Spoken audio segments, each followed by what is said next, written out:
त्रेतायुग में प्रभु श्री राम की बनाई इन 5 चीजों का कलयुग भी है गवाह। रामायण की कथा के अनुसार भगवान राम को 14 वर्षों का वनवास मिला था। जब राम जी अपनी पत्नी सीता और भाई लक्ष्मण के साथ अयोध्या से निकले, तो इस समय वे कई स्थानों से गुजरे जहां उन्होंने समाज कल्याण के लिए कई कार्य कराए। विशेषकर जब रावण माता सीता का हरण करके लंका में ले गया था, तो श्री राम माता सीता की तलाश में और उन्हें वापस लाने के लिए कई स्थानों पर गए थे, जहां ठहरकर उन्होंने कई चीजों का निर्माण भी कराया। त्रेतायुग में बनी हुई ये चीजें आज कलयुग में भी प्रसिद्ध हैं। आइए जानते हैं भगवान श्री राम की बनाई हुई 5 चीजें कौन सी हैं। 1. रामायण की कथा के अनुसार श्री राम जब लंका पर चढ़ाई करने के लिए निकल रहे थे, तो उससे पहले श्री राम ने रामेश्वरम में शिवलिंग स्थापित करके भगवान शिव की पूजा की थी। इसका अर्थ यह है कि रामेश्वरम में सबसे पहले भगवान श्री राम ने ही शिवलिंग स्थापित किया था। आज भी रामेश्वरम प्रसिद्ध धार्मिक स्थल है। 2. वनवास के दौरान वन में जल की समस्या को दूर करने के लिए श्री राम ने वर्षा के जल को संग्रहित करने के लिए कई कुंडों का निर्माण किया था।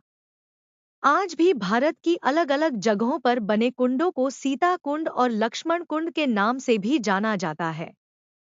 3. रामायण की कथा के अनुसार अयोध्या छोड़ने के बाद श्री राम चित्रकूट और नासिक में भी ठहरे थे। इस दौरान बारिश से बचाव के लिए श्री राम ने नासिक और चित्रकूट में कई गुफाओं का निर्माण भी कराया था। आज भी चित्रकूट और नासिक में कई प्राचीन गुफाएं त्रेतायुग की साक्षी हैं। 4. श्री राम ने नल और नील की मदद से विश्व का पहला सेतु बनाया था। वर्तमान में समुद्र के ऊपर इस तरह की कई आधुनिक संरचना देखने को मिलती हैं।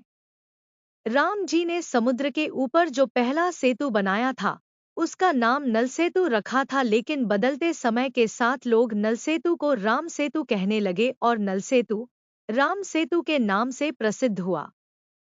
5. पत्तों से बनी कुटिया या झोपड़ी को पर्णकुटी कहते हैं।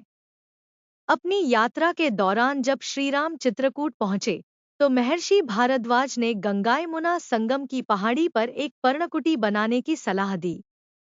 राम जी ने एक पर्णकुटी का निर्माण किया। आगे जाकर नदी किनारे रुकने और विश्राम करने के लिए राम जी ने अन्य साथियों को भी पर्णकुटी बनानी सिखाई। कलयुग या आधुनिक युग में भी नासिक, श्रीलंका आदि स्थानों पर पर्णकुटी देखने को मिलती है, जिन्हें सर्वप्रथम श्री राम ने बनाया था। अगर आपको हमारी वीडियो पसंद आई हो तो लाइक, शेयर और सब्सक्राइब जरूर करें। धन्यवाद।